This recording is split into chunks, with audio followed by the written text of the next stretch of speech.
d'assister à ce webinaire d'anglais 4e. Donc, j'ai le plaisir d'accueillir Audrey Brizard et Michael Combier, deux de nos auteurs de notre nouvelle collection d'anglais Try and Fly 4e, qui vont nous parler de différenciation et d'intelligence multiple, et ils vont nous expliquer comment ils mettent en œuvre ces deux aspects dans le nouveau manuel. Je vous présente aussi notre éditrice, Alice Sionneau, qui pourra aussi répondre à toutes vos questions. Je voulais vous signaler que ce webinaire est enregistré de façon à pouvoir être rediffusé aux personnes qui n'auraient pas pu y assister. Vous avez un onglet conversation dans lequel vous pouvez poser des questions et il y aura un temps d'échange à la fois avec nos auteurs et notre éditrice si vous le souhaitez. On fera une petite pause entre la partie différenciation et la partie intelligence multiple pour que vous puissiez répondre pour que nos auteurs puissent répondre à toutes vos questions. Voilà, donc Audrey, Michael, je vous laisse la parole. Je pense que Michael, c'est vous qui commencez. Tout à fait. Bonjour à tous, merci d'être là. Audrey et moi, on est en charge de faire la présentation de ce manuel Try and Fly pour le niveau de 4e, dont vous voyez le visuel sur la présentation. Donc après une ouverture de l'unité qui permettra aux élèves d'en savoir plus sur le thème grâce à une image, une citation et les objectifs fixés pour cette unité. Vous voyez ici la page Take Off. Donc ici, c'est la séquence 5, A Taste of India. Et donc cette page Take Off, c'est la véritable entrée en matière dans le thème, avec plusieurs types de documents. Audrey vous donnera un petit peu plus de détails sur la structure, ou sinon, non, c'est moi qui vous donnera un petit peu plus de détails plus tard sur cette structure interne au manuel. Ici, on s'intéresse à la différenciation, comment celle-ci fonctionne dans l'unité, dans le manuel. Donc, sur cette page Take-Off, il y a plusieurs documents proposés et il y a au minimum 2 documents, des fois il y en a 3 ou 4, qui sont proposés en différenciation, ce qui permet à chaque élève d'avancer à son rythme. Ici, donc, il y a 2 documents, les documents C et D, qui sont proposés en différenciation à l'aide du workbook. Donc, dans le workbook, vous verrez plusieurs questions, plusieurs niveaux de compréhension du document. Ça va du niveau A1 au niveau A2+. Et donc, au niveau du choix des documents, les élèves devront choisir entre l'un ou l'autre. Donc, ce choix se fera soit par le professeur, qui est plus à même, dans la plupart des cas, pour choisir le niveau des documents pour chaque élève, ou bien, si le groupe de classe fonctionne bien, c'est aussi aux élèves de choisir quels documents ils se sentent plus à l'aise, avec lesquels ils se sentent plus à l'aise.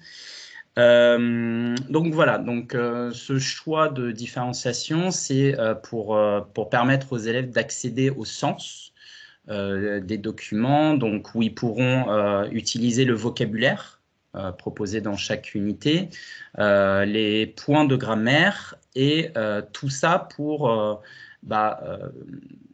réaliser les short missions qui sont à la fin de chaque take-off et fly-on et pour réaliser les tâches finales.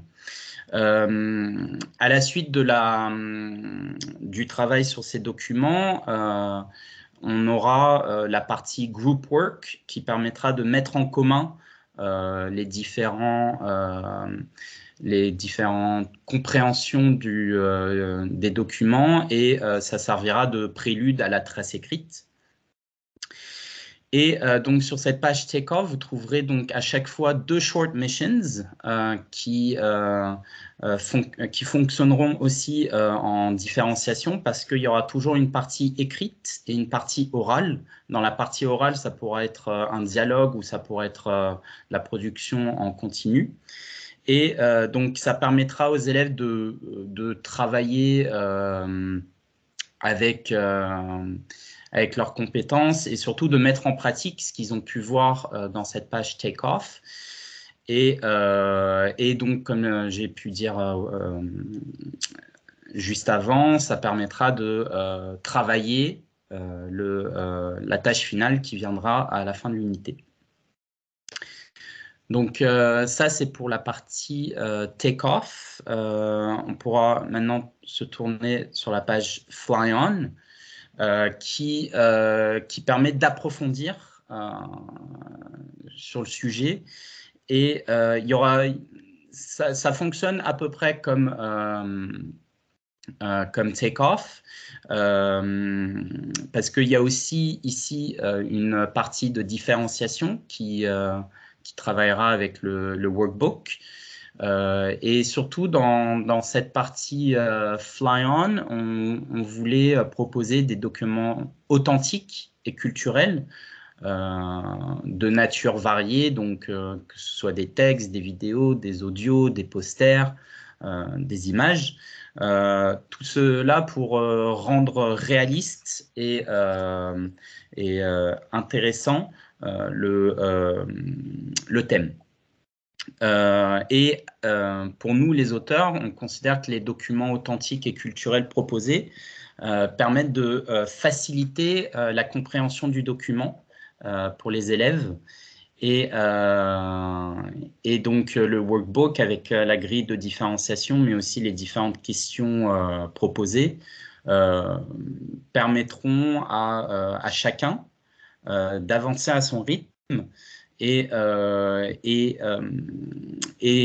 donc, si vous vous retrouvez dans le cas où des élèves ont terminé en avance et se retrouvent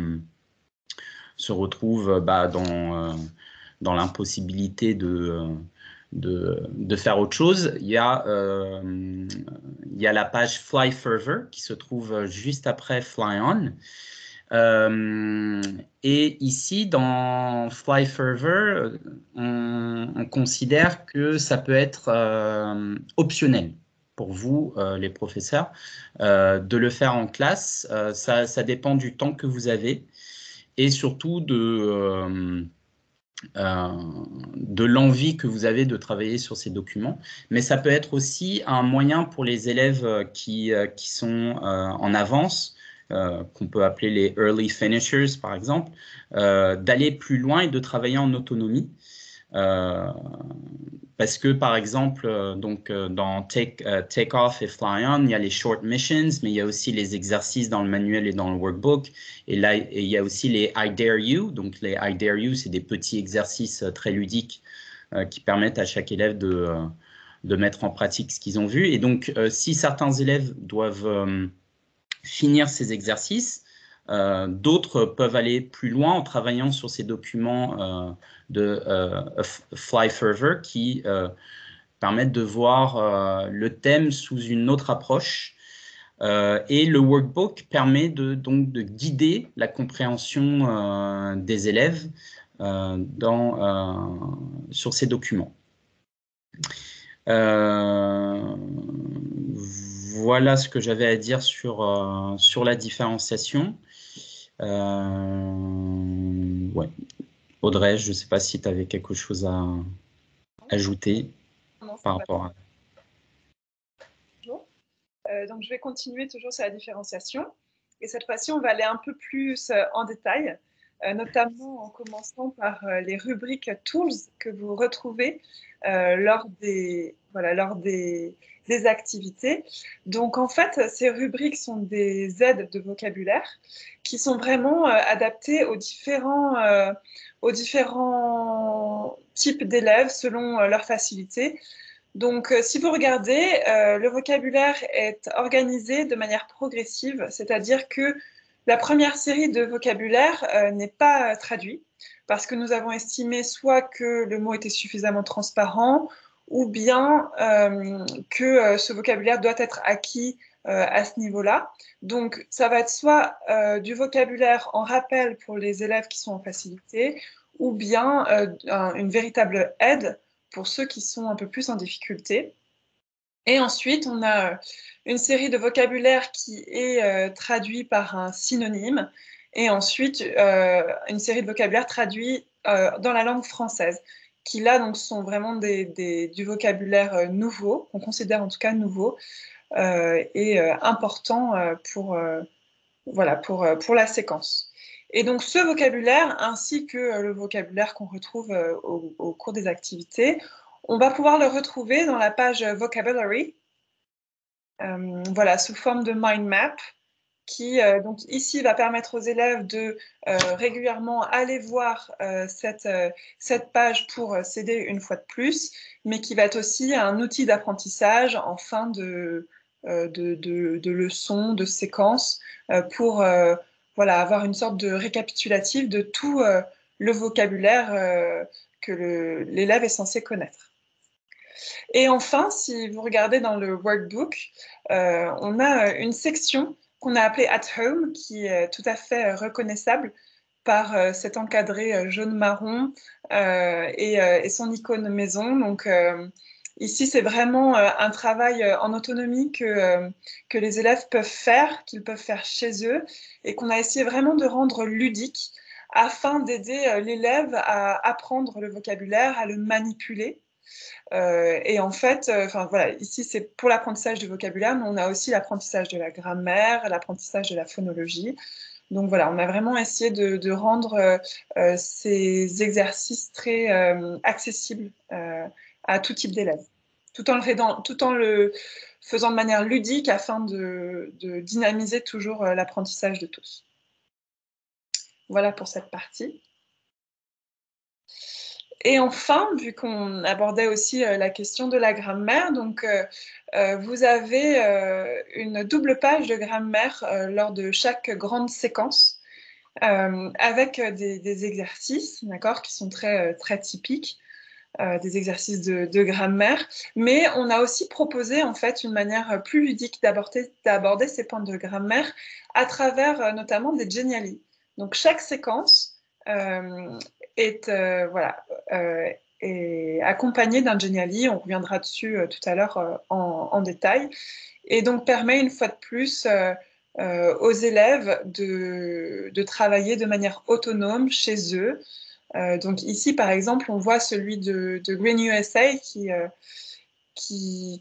étudie à la fois l'expression du futur et le conseil, l'obligation, l'interdiction. Donc nous, on a proposé des jeux sur chacune des notions, ainsi que des points grammaticaux qu'on a rappelés aussi dans chaque Geniali. Voilà, on a aussi un podcast de grammaire. Donc ici, on va travailler plus sur la compréhension, enfin pas sur la compréhension, enfin si, sur la compréhension du point de grammaire, mais de manière auditive. Donc ça va rentrer tout à l'heure dans les intelligences multiples, on vous en parlera davantage. Mais voilà, pour chaque point de grammaire, on a un podcast qui est disponible et qui est clairement affiché pour les élèves. Et on a de même mis des exercices plus ludiques dans le workbook. Donc ici, on a des exercices qui vous sont montrés. Donc ça, c'est vraiment typique. Et après, on a des exercices un peu plus ludiques dans le workbook. Voilà. On va pouvoir passer à la prochaine diapo. Voilà. Merci. Donc, ensuite, on a une tâche finale. Donc, chaque unité est conclue par une tâche finale. Bien sûr, ça répond aux attentes des professeurs de nos jours. La tâche finale, en fait, est commune à tous les élèves, mais le chemin pour y parvenir est différent. C'est-à-dire qu'il y a 2 chemins à chaque fois qui sont proposés. Ah pardon, je vois que je loupe une information. Donc, en fait, ils sont proposés à la manière de la short mission dont vous a parlé tout à l'heure, Michael. C'est-à-dire que pour ces short missions, à chaque fois, on a 2 choix, soit une expression écrite, soit une expression orale, eh bien, c'est la même chose pour la tâche finale. Donc, c'est ce que je vous disais, le projet est commun, mais à chaque fois, on a soit une expression écrite, soit une expression orale qui est proposée aux élèves. Donc, ça va permettre aux élèves, selon l'organisation souhaitée par le professeur, bien sûr, de choisir leur propre tâche finale. C'est-à-dire qu'un élève qui est plus à l'aise à l'écrit va peut-être du coup décider de choisir l'écrit. Mais bien sûr, le professeur peut aussi, enfin voilà, ça revient aussi au professeur de bien observer au cours de l'année si l'élève varie entre l'écrit et l'oral, puisque le but est quand même de travailler les deux. Et c'est seulement en rejoignant le travail de manière collaborative, donc seulement en rejoignant le travail de ceux qui ont fait le path A et de ceux qui ont fait le path B, que la tâche finale sera complètement finie. Voilà, donc on a voulu mettre aussi en avant cette idée de collaboration. Donc voilà pour le sujet. Et enfin, donc on vous a parlé tout à l'heure des unités qui sont longues, mais nous avons aussi 3 unités que nous avons appelées stopovers, qui sont des unités qui se veulent plus courtes, très ludiques, et qui revoient quand même un certain nombre de mots de vocabulaire, d'expressions, ainsi que 1 ou 2 points de grammaire. Donc voilà, ce sont des sujets qui vont être abordés beaucoup plus rapidement, mais qui à chaque fois se concluent par un jeu. Donc celles-ci, voilà, elles sont facultatives, mais elles sont assez dynamiques. Voilà pour la différenciation, je pense. Alors, Michael, est-ce que... Michael, on a déjà une question sur cette partie différenciation. Donc, je vous invite à continuer de poser d'autres questions dans le chat. Donc, la question, c'est si l'élève a choisi une short mission orale, doit-il choisir la tâche finale de la même activité langagière? C'est une bonne question. C'est une question que je me suis posée justement cette semaine en parlant avec d'autres collègues. Donc, j'ai vu qu'il y avait différents fonctionnements. Pour moi, ce n'est pas nécessaire. Ce n'est pas forcément nécessaire. On peut très bien choisir une short mission à l'oral et faire une tâche écrite, une tâche finale à l'écrite. Mais certains professeurs le voient différemment, ce que je peux tout à fait comprendre, et le voient comme un entraînement à la tâche finale. Donc, je pense vraiment que les deux sont possibles. Michael, je ne sais pas ce que tu en penses. Oui, les 2 compétences écrites et orales ne sont pas contraires, et donc on peut travailler un short mission à l'oral et faire la tâche finale à l'écrit. C'est au professeur de voir, c'est à l'élève de choisir. C'est sûr que pour les élèves qui ont besoin de plus d'aide, faire un short mission qui a la même compétence que la tâche finale, ça peut aider, parce que c'est sûr que ça va être toujours la même compétence, et donc il va avoir des éléments facilitateurs ici. Mais on peut, moi je le fais au quotidien, on peut très facilement faire des short missions à l'oral et faire une tâche finale à l'écrit, hein. Tant que c'est le même thème et tant qu'on recherche toujours le même objectif, les deux sont possibles. Et surtout, on propose 2 short missions au cours de la séquence, c'est-à-dire 4 en tout, mais à chaque fois, il y a 2 choix.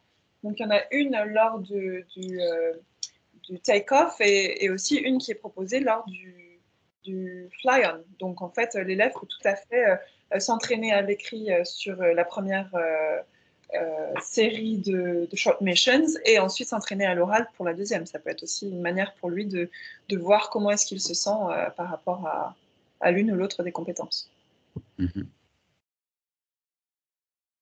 Et je veux juste rebondir sur ce qu'a dit Audrey pour les stopovers qui sont sur la présentation. Donc, c'est vraiment ces unités sont plus courtes que les unités longues, et ça permet aussi de travailler ces stopovers soit avant des vacances, soit juste après pour un peu remettre les élèves dans le bain.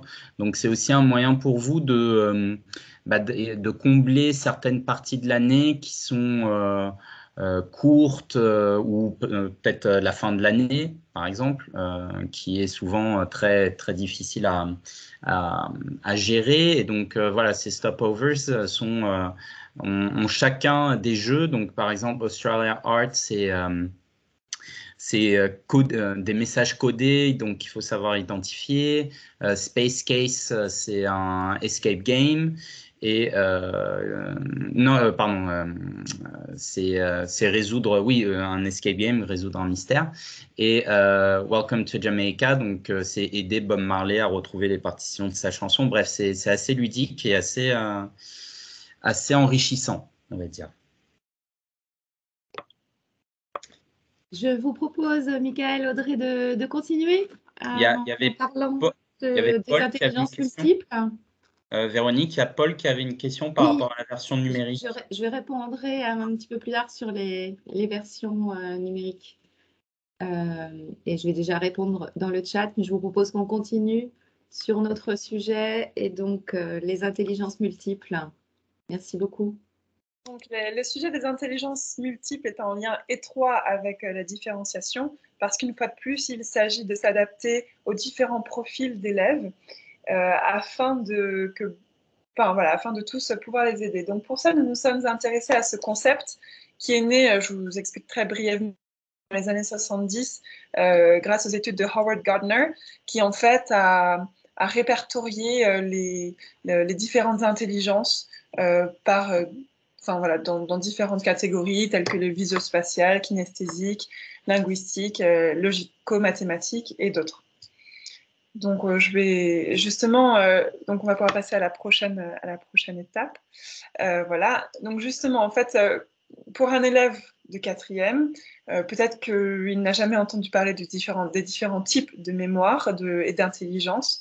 Donc, en début de workbook, nous proposons aux élèves un quiz qui se nomme mon quiz du collégien et qui permet en fait à l'élève de mieux se connaître, mieux connaître son intelligence. Et donc en répondant aux différentes questions, on va pouvoir un peu le mener vers un type d'apprentissage, en tout cas le conseiller. Donc si vous regardez, il y a 3 résultats possibles. Le premier, avec une étoile,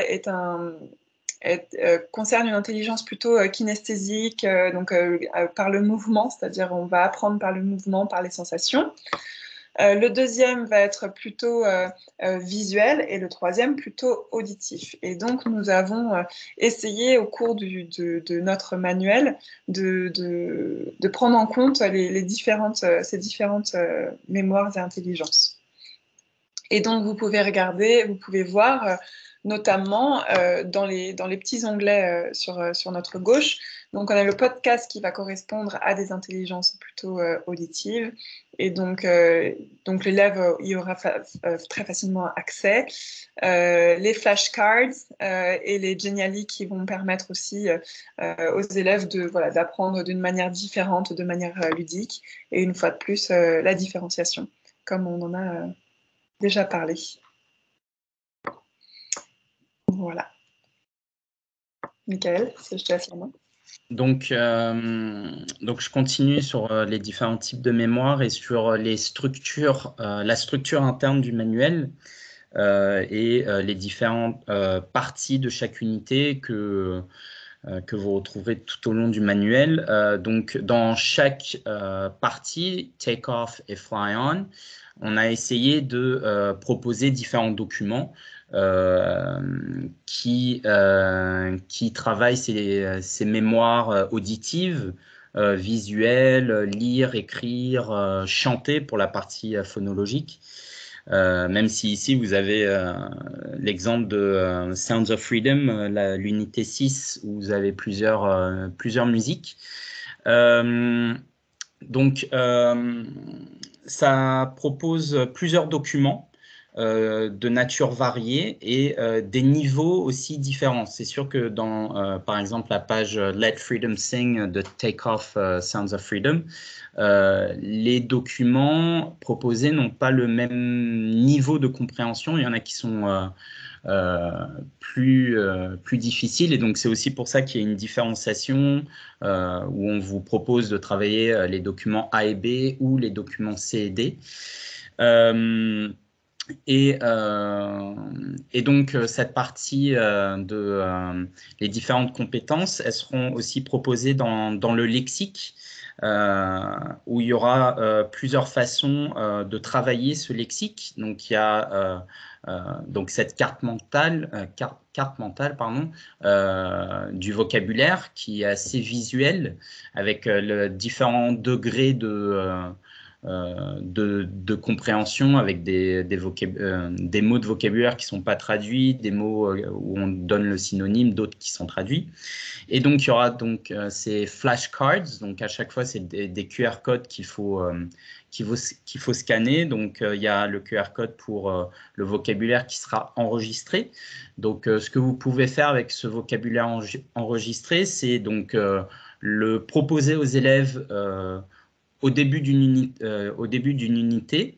Ils lisent le vocabulaire et l'écoutent au même moment pour qu'ils puissent le réutiliser, parce que c'est sûr qu'un mot qui est mal prononcé,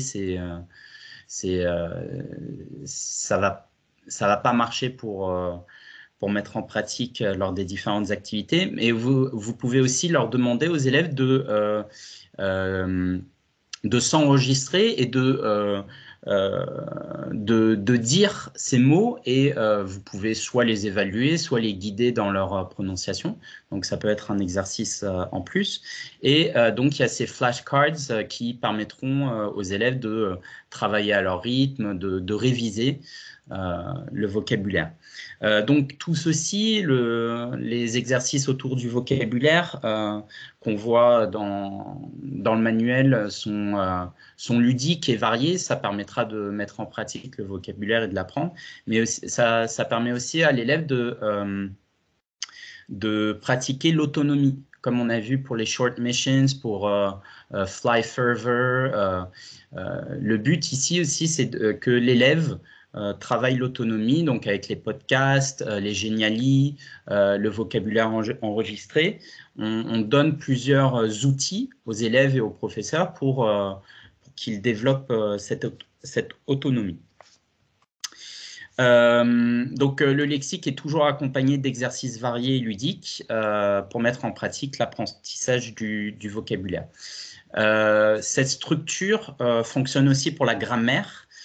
C'est à peu près le même fonctionnement. Il va avoir une illustration, une mémoire visuelle qui essaye de montrer la différence entre les différents points de grammaire qu'on voit pour chaque unité. Il y a évidemment la partie textuelle pour la règle de grammaire. Et donc, il y a cette mémoire auditive avec le podcast proposé qui permettra à l'élève de… donc, le podcast est différent de la règle énoncée dans le manuel. C'est fait de façon un peu plus… ludique, je ne vais pas dire décalée, mais de façon ludique parce que l'élève l'écoutera par lui-même. Le but, c'est pas que le podcast soit écouté en classe, c'est tout à fait possible, mais c'est aussi pour que l'élève l'écoute soi-même chez soi.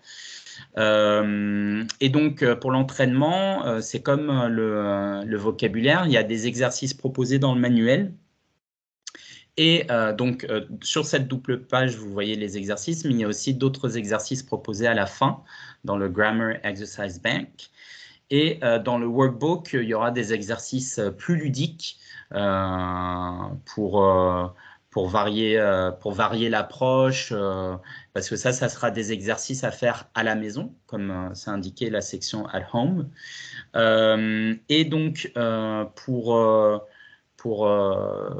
aller dans le côté ludique et pour développer l'autonomie de l'élève, on a aussi proposé des animations et des exercices avec Geniali. Donc, il faudra simplement cliquer sur le QR code et vous arriverez donc sur des Geniali clés en main réalisées par les auteurs du manuel et qui permettra de travailler les points de grammaire d'une autre façon. Il y aura des exercices, mais c'est vraiment travailler d'une autre façon. Voilà. Et donc, pour finir, il y a la partie de la phonologie. Donc, ça va dans le sens des différents types de mémoire parce que dans cette partie phonologique, il y aura différents types de documents, des poèmes, des chansons. Il y a un discours d'Emma Watson pour l'unité 2 Women Made in Britain et une interview, bref, des documents variés pour mettre en voix le contenu de l'unité et de réviser d'une autre façon le vocabulaire, les points de grammaire et donc la phonologie. Donc à chaque fois, il y a un point précis. Là, vous voyez l'accent de phrase, mais sinon, il y a l'intonation, comment prononcer le ED, comment prononcer le R. Bref, vraiment, cette rubrique phonology, c'est essayer de retenir à travers le chant, à travers le poème qui se lit et qui se récite, pour s'entraîner, et aussi un moyen pour s'entraîner à l'oral pour les short missions ou bien la tâche finale. Donc ça, c'est pour la partie phonologique et la mémoire plutôt chantée, plutôt oralisée. Et je laisse Audrey continuer sur ça. Et donc, on continue sur un type de mémoire qu'on appelle cette fois-ci interpersonnelle. Donc ça, c'est pour le jargon, mais en gros, c'est voilà, toujours travailler par le jeu de manière ludique. Et donc, vous allez en trouver vraiment tout au long du livre, soit parfois par de petits exercices, de petites activités, mais parfois aussi par de grandes activités, tout comme celles que l'on propose en début de manuel. Donc, par exemple, ici, vous avez le Globetrotters Game, qui est en fait un jeu d'équipe où les élèves vont devoir répondre à des questions afin d'arriver à une destination finale qui ne sera possible de trouver qu'en collaborant avec toutes les équipes de la classe. Donc voilà, nous, on propose de commencer l'année en fait de manière ludique, de manière à revenir dans le bain et à voir l'anglais sous la forme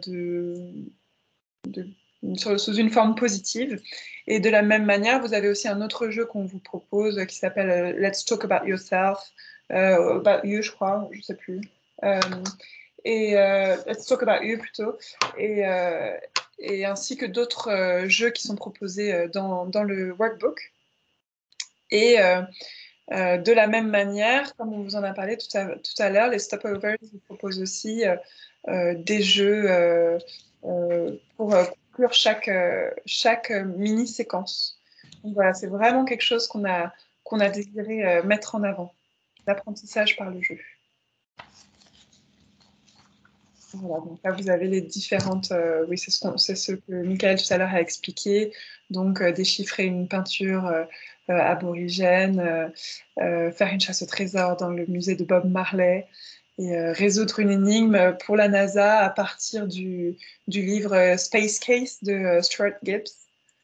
Voilà. Donc, toujours en rentrant dans le culturel. Merci. Ensuite, nous avons aussi une activité Make It Fun, Make It Sound qui se trouve toujours après la page vocabulaire. Et donc ici, on a toute une série d'exercices tous variés. Donc là, vous avez l'exemple de l'unité 2 qui parle des femmes illustres de Grande-Bretagne. Et en fait, donc parmi toutes ces activités, on va vraiment travailler une fois de plus ces différentes intelligences. On va avoir des jeux d'association, voilà, une intelligence plutôt logico-mathématique. On va avoir des jeux, des virelangues, parfois des mimes, qu'on ne trouve pas sur cette page-là, mais qu'on trouve sur d'autres pages. On va avoir des jeux tels que le passe-parole, comme on voit ici avec Broken Telephone, je crois que c'est un passe-parole, oui, c'est ça. Donc ce qu'on appelle le téléphone arabe aussi. Voilà, on a des jeux d'observation. Donc voilà, on a vraiment essayé de diversifier ces différents jeux afin que les élèves puissent se retrouver dans les différentes activités. Et on a aussi cette activité IDIU qui apparaît lors des activités proposées dans le Fly-On et dans le Fly Further, non, dans le Fly-On et dans le Take-Off, et qui sont en fait des petits challenges. Voilà, donc celui-ci demande aux élèves de trouver un nom de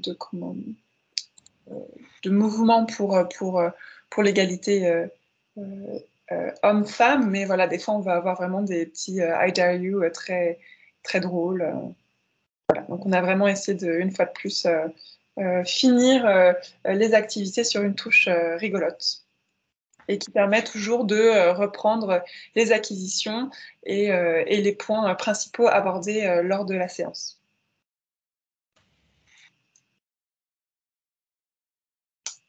Voilà, Michael, si tu veux continuer.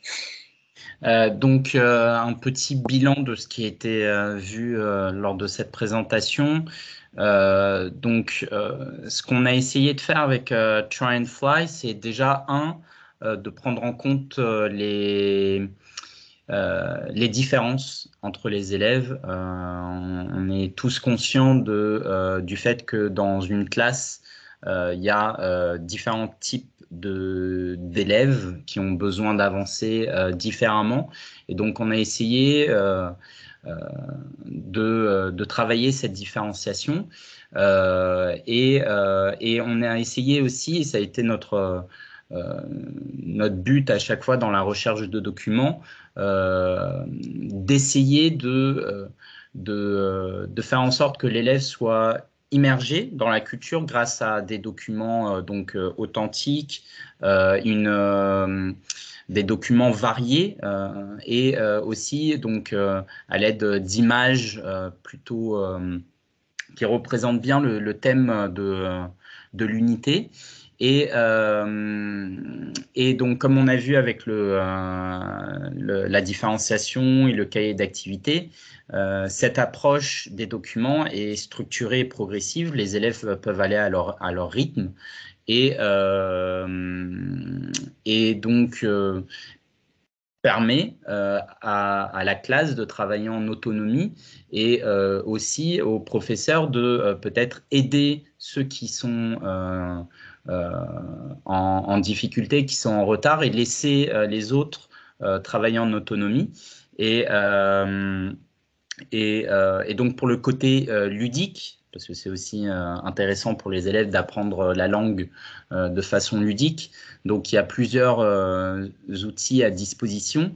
Donc il y a les stopovers qui sont plus ludiques. Donc ça, c'est plutôt une petite unité. Mais sinon, dans chaque unité, vous allez retrouver toujours les mêmes outils. Et donc au fur et à mesure, les élèves seront habitués. Donc il y aura ces Geniali, il y aura les flashcards, il y aura les jeux, il y aura les podcasts.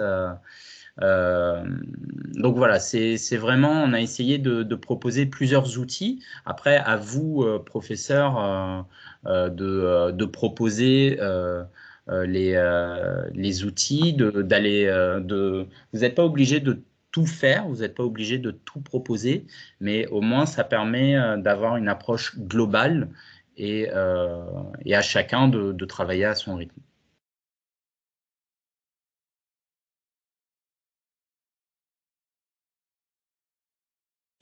Merci de votre attention. Merci.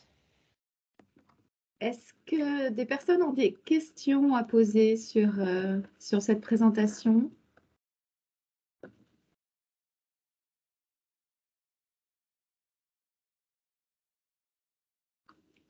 Alors, je vais répondre tout de suite du coup à une question sur le numérique posée par une personne tout à l'heure. J'ai répondu dans le chat.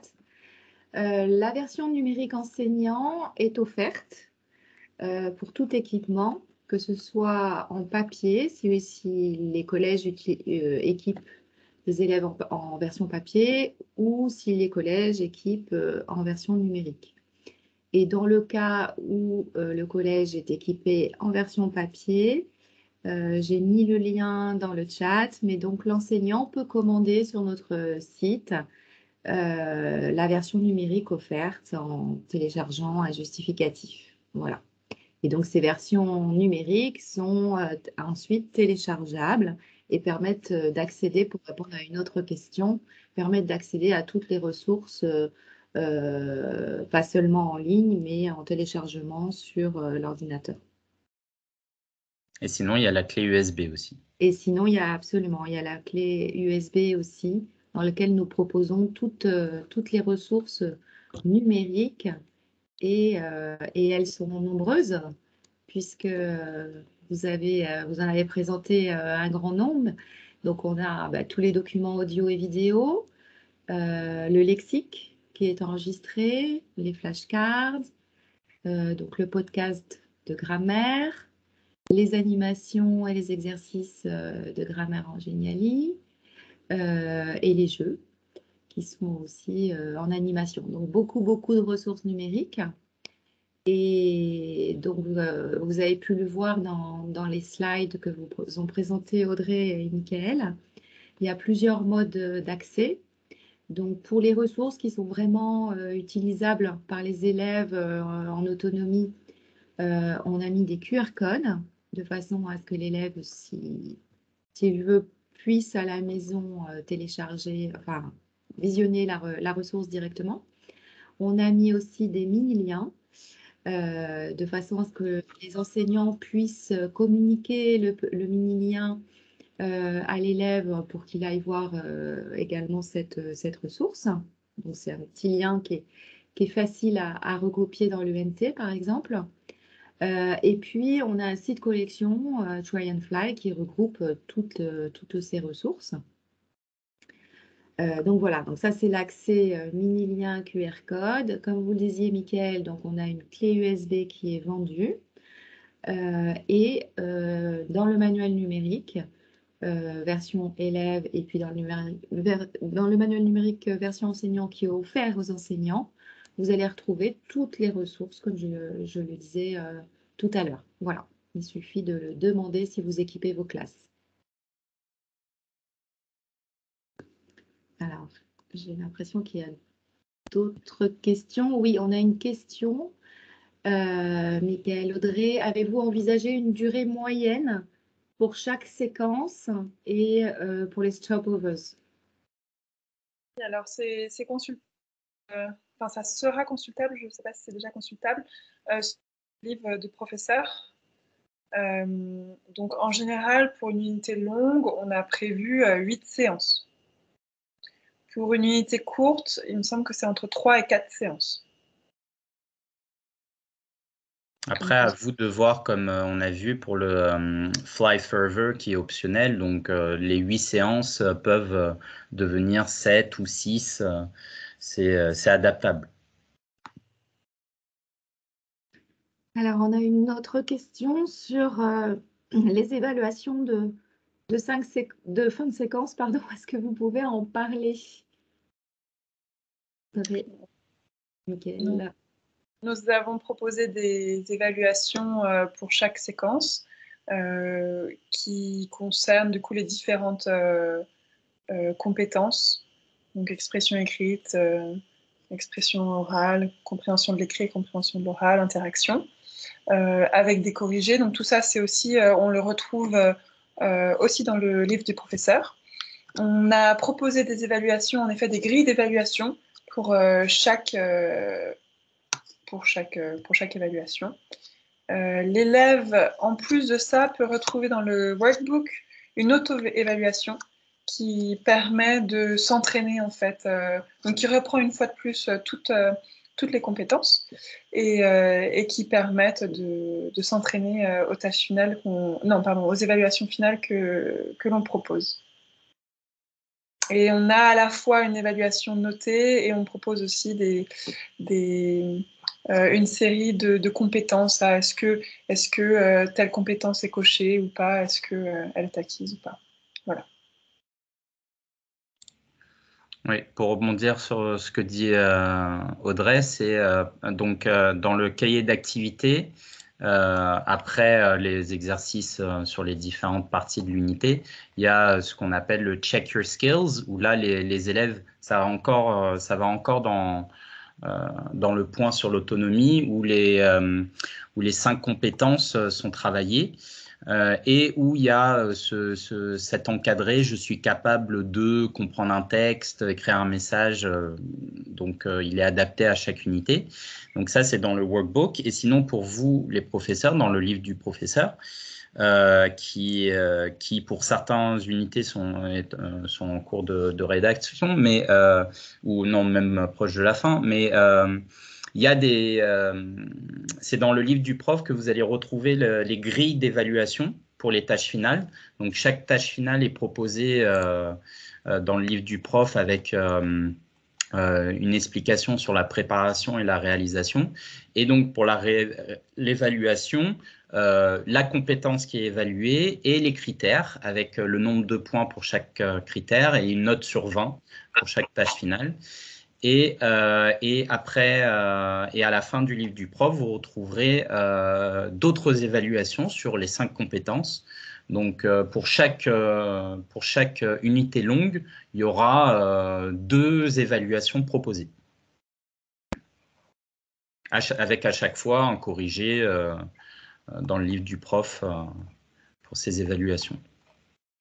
Et donc, il y aura aussi des critères de notation pour chaque exercice. Là, les exercices sont sur 10, alors que pour les tâches finales, c'est sur 20. Mais après, à vous d'adapter. Et donc, pour le livre du prof, il y aura aussi un bilan de l'unité où là, les élèves pourront voir s'ils peuvent lire et comprendre certaines choses, ils peuvent écrire, bref, c'est les différentes compétences et faire un bilan.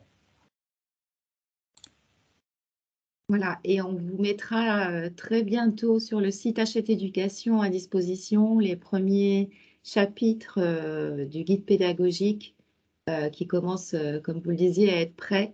Donc, au fur et à mesure qu'ils sont prêts, on va vous les mettre à disposition sur le site Internet pour que vous puissiez retrouver toutes ces évaluations, ces indications horaires et toutes les infos sur la collection. Voilà.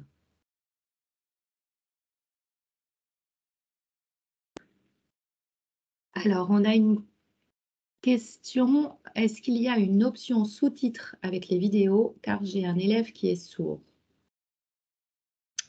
Alors ça, il faudra demander à Alice, qui est peut-être plus à même de répondre à cette question, parce que bon, on a le script, donc voilà, Alors, nous, on ne propose pas des vidéos sous-titrées, mais effectivement, les scripts sont disponibles dans le livre du professeur.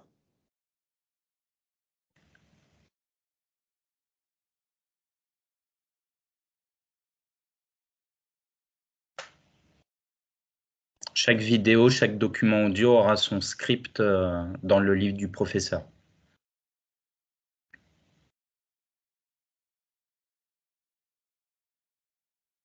Est-ce que vous avez d'autres questions?